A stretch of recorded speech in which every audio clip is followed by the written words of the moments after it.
저는 전세 사기와 관련된 질의를 하도록 하겠습니다.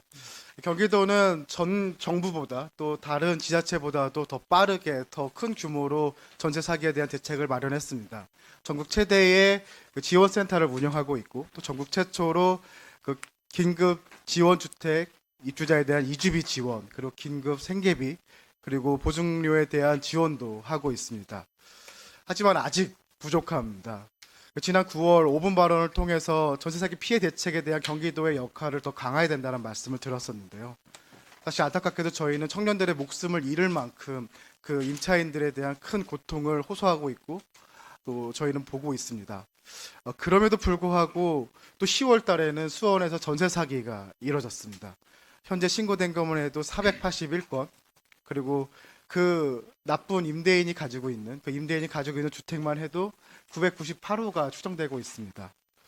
실제로 고소장으로는 401건이 됐고요. 피해 액수만 한 604억으로 추정됩니다. 더구나 더 큰 문제는 내년에 경기도의 다주택자들 중에서 이 전세 가율 고유연결에 해당하는 가구만 해도 한 2만 세대에 허용됩니다. 저는 이에 대해서 경기도가 더 책임감 있고 또 큰 역할을 해야 된다고 생각하고 있습니다. 표출 자료 좀 부탁드리겠습니다. 보시는 표출 자료는 그 수원에서 전세 사기 피해자들이 단톡방에서 나눴던 얘기입니다. 잘 보이실지 않을 것 같아서 제가 한번 읽어보도록 하겠습니다. 지금 정부가 관심도 없다. 정치적 문제도 아닌데 그걸 보고 있으니 참 씁쓸하다. 두 번째는 보상도 안 해주고 처벌도 강력히 안 하면 이런 일은 매년 베풀이 될 것 같다. 정치적으로 아무 소식도 없다. 하루하루가 너무 힘들다. 이러한 단톡방에서 피해자들이 오가는 이야기들입니다. 이게 지금 11월 10일 기준에 나눈 대화들인데요. 저희는 이 피해자들의 대화를 보면서 우리가 어떻게 해야 될지 좀 더 고민을 해야 될 것 같습니다. 첫 번째 좀 제안을 드리도록 하겠습니다. 다음 표출 자료를 보시면은 간단하게 읽어주시면 11월 13일에 있었던 오픈 톡방의 대화입니다. 오늘 도청을 다녀왔는데 물론 모든 분들은 그런 건 아니겠지만 무슨 말씀 하시는지 하나도 모르겠고 본인 개인적인 얘기를 해주셨다. 피해센터나 공무원들이 상대해 주는 건 솔직히 큰 도움이 안 된다라는 말이었습니다. 저는 아마도 경기도에 있는 모든 공무원분들이 또 지원센터에 있는 상담하시는 분들이 최대한의 노력을 하고 있다고 알고 있습니다. 매우 힘든 상황에서도 피해자들한테 의미 있는 상담을 하기 위해서 노력하고 있다고 알고 있지만 여전히 피해자들이 이걸 감당하기에는 부족함이 있습니다. 저는 그에 대해서 좀 몇 가지 좀 제안을 드리고 싶습니다. 첫 번째는 물론 그 작년 5월에 천 개소한 다음에 몇 번의 교육이 있었습니다. 그럼에도 불구하고 이 상담 사례에 대한 좀 내부 정보를 좀 정리하고 직원들의 교육이 더 필요할 것 같습니다. 그리고 두 번째는 피해자분들은 심리적으로 굉장히 불안한 상태입니다. 상담하시 주시는 분들이 그런 걸 더 고려해 주셔야 될 것 같은데요. 저는 지원센터 내에 그러한 심리적인 부분까지 상담할 수 있는 인력이 좀 배치돼야 되지 않을까 생각하는데 혹시 실장님 생각은 어떠신가요? 지금 상담 인력에 대해서는 그 사회적인 상담 시스템을 통해서 하고 있는데 그거보다 더 나아가서 센터 안에 상담사가 있는 게 좋지 않겠느냐 이런 말씀이신 거죠? 바람직하다는 생각이 듭니다. 그 인력이나 재원의 한계가 있는데 적극 검토해 보도록 하겠습니다. 네, 감사합니다. 두 번째 제안은 전세에 관련된 예산입니다. 올해 23년 피해 지원에 대한 예산은 13억 4천만 원이었습니다. 그 중에서 현재 집행되고 있는 거는 11%밖에 안 되는데요. 왜 11%밖에 집중이 안 되는지 좀 설명해 줄 수 있을까요? 잠깐만 다시 한번 설명해 주세요. 예. 네. 23년도 올해 네. 전세 사기 피해 그 지원 예산은 그 13억 4천만 원이었습니다. 근데 네. 현재 11월 그 집행률은 11%밖에 안 되는데요. 혹시 그 이유를 여쭤봐도 괜찮을까요? 특별하게 예산이 올해는 없었는데 지금 무슨 비용 말씀하시는? 예. 우리가 이제 긴박하게 다 이제 기금으로 막 운영하다 보니까 예. 비예산 사업을 다 진행했는데 예. 설명.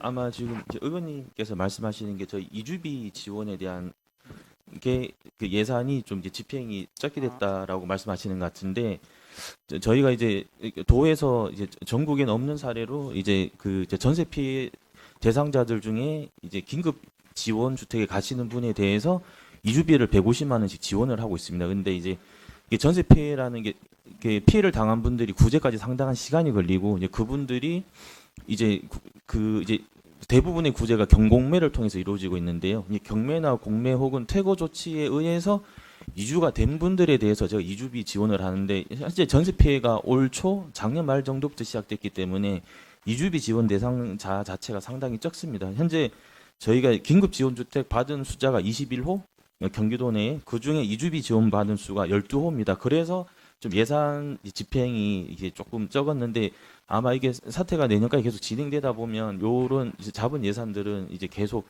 더 이제 지원해 나갈 것으로 예상되고 있습니다. 저희가 조례를 개정하고 또 정책을 만들고 예산을 편성해도 그 집행이 신속하게 진행되지 않으면 피해자분들의 그 피해는 더 가중될 수밖에 없습니다. 저희가 만들어낸 조그만 노력이 피해자분들에게 바로 다가갈 수 있게 좀 신속한 집행을 부탁드리고 24년도는 말씀하신 것처럼 더 큰 피해가 예상이 됩니다. 그에 대해서 저희가 충분하진 않겠지만 예산을 확보하고 신속한 집행을 할 수 있도록 좀 부탁을 드리겠습니다. 네네. 세 번째는 그 공인중개사 업소라고 하는데요. 그 부동산 중개업소에 대한 관리입니다.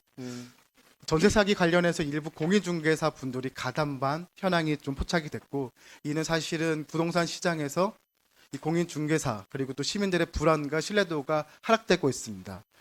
실제 인천 미추홀구 그 전세 사기 구속을 보면은 총 61명 구속자 중에서 9명이 공인중개사였습니다.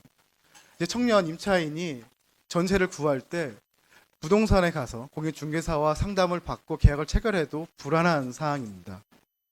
얼마 전에 수원 전세 사기 관련해서 그 언론 자료에 이런 말이 나왔습니다. 한 공인중개사의 이제 인터뷰였는데요. 7년 전부터 알고 있었다라는 겁니다. 어떠한 사람이 7년 전부터 깡통 전세만 찾아다니더라. 나는 그래서 그 사람과는 안 했다. 저는 여기서 두 가지의 좀 팩트를 좀 확인하고 싶습니다. 우리한테 의미 있는 팩트인데요. 첫 번째는 공인중개사들은 이미 7년 전부터 이 전세 사기에 대한 조짐을 발견했다라는 겁니다. 두 번째는 이것을 느끼고 있었고 보고 있었음에도 불구하고 경기도에서는 그걸 모르고 있었다라는 거죠. 제가 첫 번째 제안드리고 싶은 거는 이 부동산 거래 불법 행위에 대한 단속을 넘어서 가지고 좀 더 적극적인 이 정보를 수집할 수 있는 체계를 마련해야 된다는 겁니다. 경기도에는 부동산 거래 질서 도우미 사업이 있습니다. 이 사업은 19년도에 안전 공정 질서 확립을 위한 지도 점검 분야의 공공 일자리를 확보하겠다라는 목적으로 만들어졌는데 아쉽게도 23년도부터는 일몰되었습니다. 물론 여러 가지 이유가 있겠지만 부동산 중개업소의 그 정보를 파악하고 그리고 일정 부분은 그 업무를 지원하면서 공공의 일자리도 만들고 경기도가 시장의 문제들을 파악할 수 있는 이 제도를 조금 더 업그레이드해서 운영하면 어떨까 제안을 드리고 싶고요. 두 번째는 그 착한 공인중개사 업소에 대한 인증 제도입니다. 사실은 경기도가 한 번 더 인증한다라는 거는 어떻게 보면 법적으로 좀 이상해 보일 수도 있습니다. 정부가 공인한 공인중개사에 대해서 경기도가 또 하나의 착한 업소를 지정한다는 게 이상해 보일 수도 있겠지만 사실은 우리가 식당 같은 경우는 그런 경우가 많습니다. 식당으로 법적 허가를 내주고도 지역에서 또 착한 업소라고 지정한 사례도 있습니다. 11년도, 그러니까 지금부터 한 10년 전에 신림동에 이런 기사가 있었습니다. 한겨레 신문 자료인데요. 그 지분 인권이에요라는 그 언론 자료였는데요. 거기서 사회적 중개업소인 골목바람의 사례가 소개됐습니다.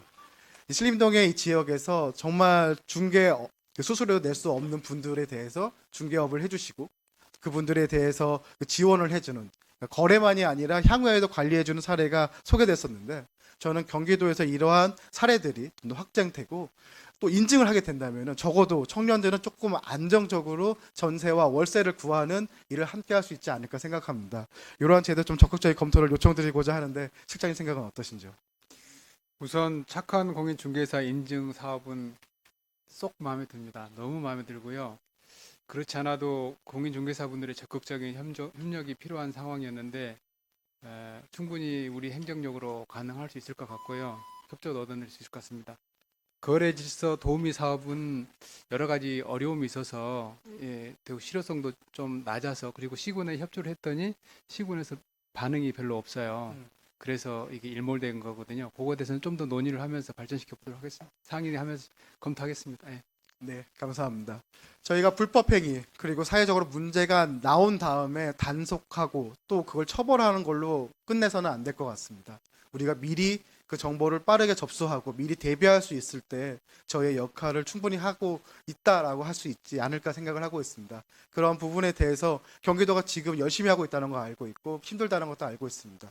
하지만 저희 도의회와 함께 더 시민들의 의견을 경청하면서 더 좋은 제도를 발전시켰으면 좋겠습니다. 이상입니다.